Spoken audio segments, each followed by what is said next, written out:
पसंद है, और अगर कभी मुझे चांस मिला तो मैं भी बिग बॉस जाना चाहूंगी। और लवकेश मुझे नहीं पता आपको पसंद है या नहीं, पर मैं बता दूं जितने भी हरियाणा के लोग होते हैं उनकी बोलचाल ऑलमोस्ट सेम होती है, उनका तरीका ऑलमोस्ट सेम होता है।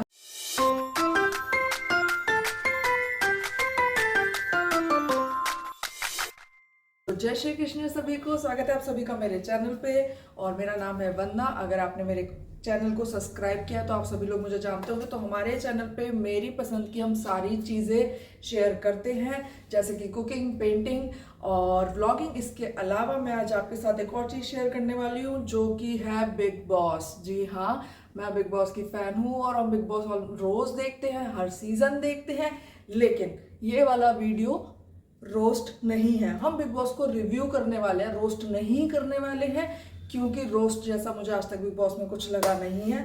मुझे बहुत एंटरटेनिंग लगता है क्योंकि मेरी लाइफ काफ़ी पीसफुल है, उसमें इतने कोई कलेश नहीं है, कोई स्टैंड नहीं लेना होता, सब कुछ मेरी मर्जी से हो जाता है। तो इसके कमी को पूरा करने के लिए हमें कुछ चाहिए होता है, तो मेरी लाइफ में है बिग बॉस। तो आ जाओ बिग बॉस के बारे में बात करते हैं। तो आज का जो एपिसोड है वो है एपिसोड नंबर 34। तो इससे पहले की वीडियोस मैंने नहीं बनाई है, लेकिन इसका एक मैं छोटा सा ग्लिम्स आपको दे देती हूँ।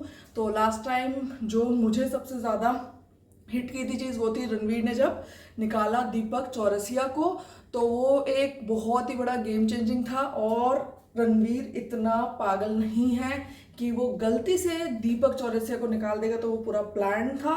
और क्योंकि रणवीर को काम करना पड़ता था दीपक चौरसिया का, इसलिए उन्होंने दीपक चौरसिया को निकाल दिया। अब आप बताना इसमें आपको क्या लगता है। मुझे तो ये पूरा पूरा रणवीर का ही वो लगा कि रणवीर ने जानबूझ के ऐसा किया ताकि उसे दीपक चौरसिया का काम ना करना पड़े। अब आज जो हमने एपिसोड देखा वो था 34, और 34 एपिसोड में जो इनका राशन था वो ले लिया गया था और फिर राशन को डिवाइड करना था। तो वो यहाँ पे फिर से रणवीर ने, वैसे तो वो पूरे घर के सबसे बड़े बनते हैं, उन्हें न्याय और मैच्योरिटी का बहुत ही बड़ा एक सम्मान मिला हुआ है उन्हें। तो वहाँ पे जब हमने देखा तो उन्होंने फटाफट से दूध और घी एक ही टीम को दे दिया, जो कि बहुत ही गलत था। और उन्होंने फिर चाय और कॉफ़ी उनके मना करने पे उन्होंने चाय भी वापस से दूसरी टीम को दे दी, जब एक टीम ने मना कर दिया चाय के लिए। बट फिर भी ऑडेसिटी के नाम पे उन्हें कॉफ़ी दे देनी चाहिए थी दूसरी टीम को, और चाय जो थी वो अरमान की टीम को देनी चाहिए थी, क्योंकि अगर दूध है तो चाय बन सकती थी, और जो कॉफ़ी है वो ब्लैक भी पी जा सकती है, लेकिन ब्लैक टी हर कोई नहीं पीता है। तो हाँ, वहाँ पे भी रणवीर ने बहुत ही अच्छा प्ले करा, लेकिन कोई पकड़ नहीं पाया। और अभी तक किसी ने रणवीर को घर में कुछ बोला भी नहीं है। भाई बोलते क्यों नहीं है ये घर वाले, इतने भाई इतने सोफिस्टिकेटेड से घर वाले आए हैं इस बार, और जिनसे हमें बहुत ज़्यादा उम्मीदें थी, वो तो भाई कुछ भी नहीं करके गए। जैसे कि बड़ा पागल उस बंदी ने जितना डिसअपॉइंट किया है ना, अच्छा हो उसे वापस भेज दिया। भाई तुम बड़ा पाव बना लो, कोई फ़ायदा नहीं है यहाँ पे तो, क्योंकि कोई कुछ भी ऐसा नहीं था, कोई ऐसा एंटरटेनिंग नहीं था। तो एट लास्ट वो चली गई, तो हाँ काफ़ी सुखमय था। उसके बाद बात करते हैं सना मकबूल की। सना मकबूल के लिए हर कोई ये बोल रहा था कि भाई ये फ्रेंडशिप नहीं करती, और इसमें मतलब ये हार्टलेस है, ये कोल्ड हार्टेड है। पर क्या आपने देखा कि अभी तक सना मकबूल फर्स्ट डे जब स्टेज पे आई थी तो वो फर्स्ट टाइम मिली थी शिवानी से, और शिवानी से वो आज तक उतनी ही कनेक्टेड है। तो ये बहुत ही अमेजिंग पार्ट लगा मुझे सना मकबूल का। और उसने शिवानी को किसी भी पॉइंट पे जज नहीं किया। मैंने तो शिवानी को जज किया था जब उसने बिकिनी वाली बात करी थी किसी और लड़की के लिए कि ये तो बिकिनी पहन के फोटोज डालती है, तो मुझे समझ नहीं आया था। मुझे तब से शिवानी काफ़ी अटपटी लगती थी, बट सना ने तब भी उसका साथ दिया था, सना अब भी उसका साथ दे रही है। तो भाई मुझे लगता है सना फ्रेंडशिप कर सकती है, बट वो काफ़ी ज़्यादा कंजर्वेटिव है, बहुत ही लिमिटेड लोगों से दोस्ती निभाती है। तो आप भी बताना कि आपका सना मकबूल के लिए क्या कहना है।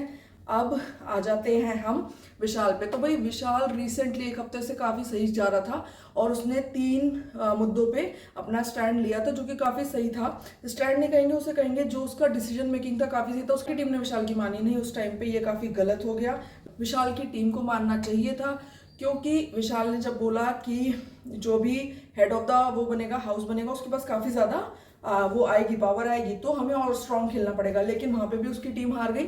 उसकी रिसेंटली विशाल ने बोला कि हमें टी रखनी चाहिए थी, लेकिन लवकेश ने बोला नहीं, हम उन्हें ही दे देते, हम करेंगे क्या। देखो लवकेश का पॉइंट भी सी, आप करोगे क्या टी का, क्योंकि वो नहीं पी जा सकती। लेकिन आप गेम में हो तो भाई पीना ना पीना कुछ नहीं है, आप उनसे छीनो जितनी चीज़ें छीन सकते हो, तभी तो आप उन्हें भी फील कराओगे कि उन्होंने तुम्हें अलग नहीं करा है, तुम दोनों अलग हुए हो। तो हाँ, वहाँ पे भी विशाल की नहीं मानी, तो वहाँ पे भी एक बहुत ही ज़्यादा मुझे बैकआउट लगा। इसके बाद विशाल, और थर्ड चीज, विशाल को पता था कि जो रेस जीतेगा वो हेड ऑफ दी हाउस बनेगा और उसके पास फिर से कोई ना कोई बहुत ही अच्छी सुप्रीम सी पावर आएगी। तो इस बार भी फिर ये लोग हार गए और ये सब कुछ बिल्कुल ही तहस नहस हो गया। तो अब हम बात करते हैं इंडिविजुअल कंटेस्टेंट के बारे में। तो मेरा फेवरेट अभी तक एज सच कोई है नहीं। पहले था रणवीर, पर रणवीर को जब से मैंने देखा कि वो बहुत ज़्यादा बायस है तो फिर मुझे नहीं समझ आया, क्योंकि अरमान भी पीछे से रणवीर की कहीं ना कहीं, अरमान और अरमान की बीवी थोड़ी बहुत बुराई करते हैं कि वो थोड़े रूड है, वो थोड़ा मतलब धौंस जमाते हैं, ऐसा बोला गया। तो हाँ, पीछे से वो लोग बुराई करते हैं और पता है, रणवीर को पता है कि वो गेम खेल रहा है खुद से, अभी तक बहुत ही स्ट्रांगली वो गेम खेल रहा है। बट अब मुझे पसंद नहीं, क्योंकि यार क्योंकि उनसे बहुत छोटे हैं विशाल, लवकेश और सना मकबूल, ये काफ़ी छोटे हैं, और इतना बड़ा होने के बाद भी अगर आपके दिल में ह्यूमैनिटी नहीं है कि कोई इंसान भूखा रह सकता है, कुछ लोगों को बेवरेज चाहिए होते हैं पीने के लिए, तो वो चीज़ मुझे वहाँ बहुत बुरी लगी। तो तब से मुझे तो रणवीर नहीं पसंद आया। और यार, एक ये अरमान को कौन कौन कह रहा है कि भाई ये उसका घर है? भाई तुम अपने घर पे अपनी चलाओ, ये तुम्हारा घर नहीं है। उस बंदे की रोटियां हमेशा ही कच्ची रह जाती है, उसे लगता है सिर्फ इकलौता वही काम करता है। भाई तुम काम के अलावा कुछ कर भी नहीं सकते हो, तुम्हें आदत है इसी तरह आराम से काम करते रहने की और ऐसे रहने की, क्योंकि बाकी चीजें मुझे उसमें और कुछ दिखी ही नहीं। बस जब बोलता है तो सबसे जा के लड़ लेगा और फिर 2 मिनट बाद ही कहता अरे भाई ऐसे हुआ था। बस, तो मुझे तो अभी तक समझ आया नहीं। पर हाँ, पायल के लिए सॉरी फील होता है, क्योंकि रीज़न सबको पता है, तो हम कोई पर्सनल कमेंट नहीं करेंगे क्योंकि हम किसी को रोस्ट नहीं कर रहे हैं। तो पायल का दुख हुआ था, लेकिन फिर पता चला कि ऑलरेडी अरमान की एक और बीवी थी, फर्स्ट वाली, और पायल सेकंड है। तो वहीं पे ही अब हमें कोई सिंपैथी नहीं है किसी से भी, not with Arman and 3 other people. तो वो उनकी पर्सनल लाइफ है, उसे वहीं छोड़ देते हैं। और इसके अलावा जो 34 एपिसोड में हुआ है वो था शिवानी रोई थी। देखो, शिवानी जेन्युइनली रोई थी, ठीक है। मैं उसके रोने को समझ पाई कि जब जिन लोगों को आदत होती है एक साथ बैठ के खाना खाने की, तो जब अलग अलग हो जाते हैं तो हाँ, बहुत बार आप रो देते हो। तो हाँ, वहाँ पे मुझे वो काफ़ी ज़्यादा जेन्युइन लगी। तो ये पहली बार था जब शिवानी जो रोई है वो काफ़ी जेन्युइन था, एंड इसके लिए आई रिस्पेक्ट शिवानी, ठीक है। मुझे लगता है वो काफ़ी ज़्यादा इमोशनल है इस चीज़ को लेके। उसे साथ में रह के मज़े करने में बहुत मज़ा आता है, लड़ाई झगड़े में भी मज़ा आता है, अनबन करने में मज़ा आता है, बट वो कभी दिल से किसी का ऐसा बुरा नहीं चाहती होती है। अब आ जाते हैं अरमान और अरमान की वाइफ पे। तो भाई, एक तो उसकी वाइफ को निकाल दो भाई, बिग बॉस पता नहीं क्यों रख रखा है। वो किस काम के लिए? क्या रोटी बनाने के लिए अरमान की? भाई वो किसी भी काम की नहीं है, वो बस एक सीट है जो कि फिल हो गई है। और मुझे लगता है अगर अरमान की 2 बीवियों की जगह अगर कोई और कंटेस्टेंट ले लेते तो शायद गेम काफ़ी ज़्यादा अच्छा जाता। बट ठीक है, हमें कुछ देखने को मिल गया कि एक्चुअली में इनकी लाइफ में क्या हुआ था, क्योंकि अरमान को मैं बिग बॉस से पहले जानती भी नहीं थी। हाँ, ये सच है, मैं अरमान को बिग बॉस से पहले जानती नहीं थी। मुझे नहीं पता था ऐसा कोई यूट्यूबर है जिसकी 2 बीवियां हैं, क्योंकि इस तरह की चीज़ें शायद मैं सपोर्ट भी नहीं करती, तो मैंने कभी देखी भी नहीं, तो और मैंने कभी जानने की कोशिश भी नहीं की। तो अरमान और उसकी 2 बीवियां मैंने for the very first time इसी शो में देखा। तो मुझे शुरू से अरमान नहीं पसंद है पर्सनली, क्योंकि because of marriage and all.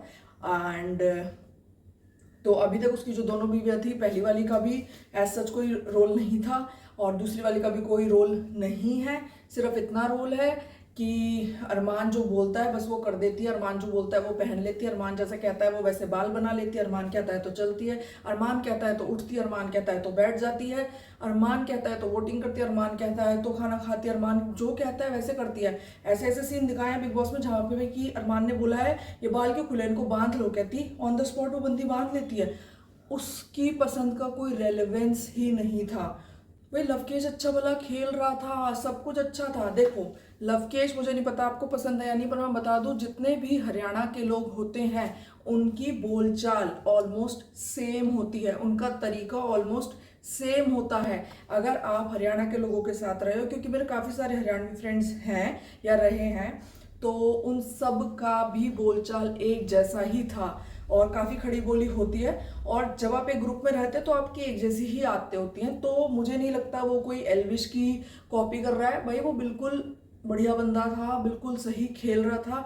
लेकिन अभी एक हफ्ते से पता नहीं उसे क्या हो गया, वो काफ़ी ज़्यादा शांत हो गया, क्योंकि उसने जब व्लॉगिंग करी तो उसके ही दोस्तों ने उसको डाउन कर दिया कि भाई नहीं करना चाहिए था, नहीं करना चाहिए था। देखो भाई समझाओ, लेकिन ऐसा मत करो कि भाई बंदा खेलना ही छोड़ दे। उस बंदे ने एक हफ्ते से कुछ नहीं खेला है, वो बस शांत है। उसे लगता है भाई मेरे ही फ्रेंड्स मेरे अगेंस्ट में है। अभी भी उसके ही फ्रेंड्स, जब विशाल ने बोला कि तूने चाय क्यों देने दी, तूने चाय क्यों देने दी, तो तब भी उसको ये लगा कि भाई अब तो नहीं हो सकता। तब भी उसे यही लगा कि शायद मेरा बोलना ही बेकार है, तो उसने सॉरी बोल के बात वहीं खत्म कर दी। तो लवकेश नहीं खेल पा रहा, लेकिन यार उसे खेलने दो भाई। तो आप बताना, आपको लवकेश अभी तक एल्विश की ही कॉपी लगता है क्या? मुझे वो एल्विश की कॉपी नहीं लगता है। मुझे लवकेश भाई बहुत सही लगा। लवकेश ने भी सही खेला, शुरू से माइंड से खेला उसने। और लवकेश को कोई पकड़ भी नहीं पाया था जब वो बाहर वाला बना था। तो ये सारी चीज़ें काफ़ी सही थी। वो बस विशाल पकड़ पाया, वो भी क्योंकि बहुत ज़्यादा साथ में बैठते थे। बाकी पूरे घर को नहीं पता चला था कि लवकेश क्या है क्या नहीं है। और उसके डिसीजंस भी काफ़ी ज़्यादा सही थे, तो मुझे बहुत सही लगा था लवकेश शुरू में।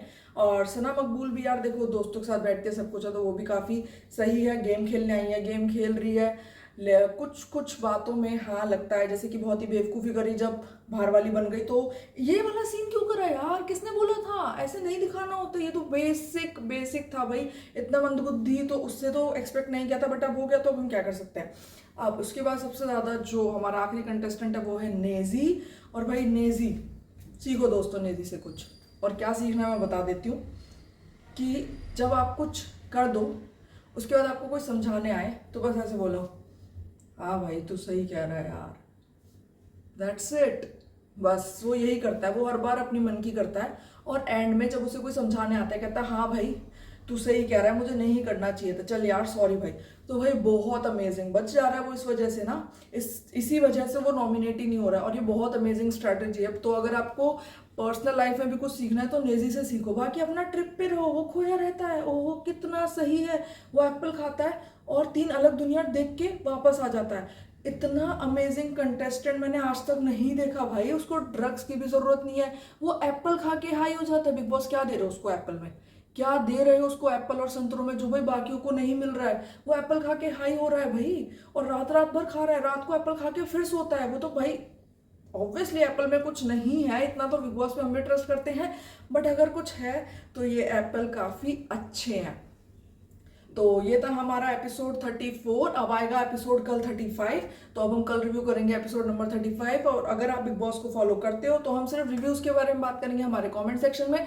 हम उनको रोस्ट नहीं करने वाले हैं दोस्तों, ये रोस्टिंग चैनल नहीं है। हम सिर्फ बात करेंगे रिव्यूज की, क्योंकि मुझे बिग बॉस पसंद है। और अगर कभी मुझे चांस मिला तो मैं भी बिग बॉस जाना चाहूंगी। और मैं और मेरे कुछ 3-4 दोस्त हैं जो हमारे ऑफिस में ही थे, हम सब ऑफिस में मिले थे। और हम सबको बिग बॉस इतना पसंद था कि हम हर रोज एक एक एपिसोड डिस्कस करते थे, हम एक एक टीम चुन लेते थे, और उसके बाद हम खुद से भी नॉमिनेशन करते थे। यानी हम अपने टीएल को नॉमिनेट करते थे, हम अपने मैनेजर को नॉमिनेट करते थे। इट्स अमेजिंग भाई, मुझे बहुत पसंद है पर्सनली। अगर आपको भी पसंद है तो लाइक शेयर और सब्सक्राइब करो।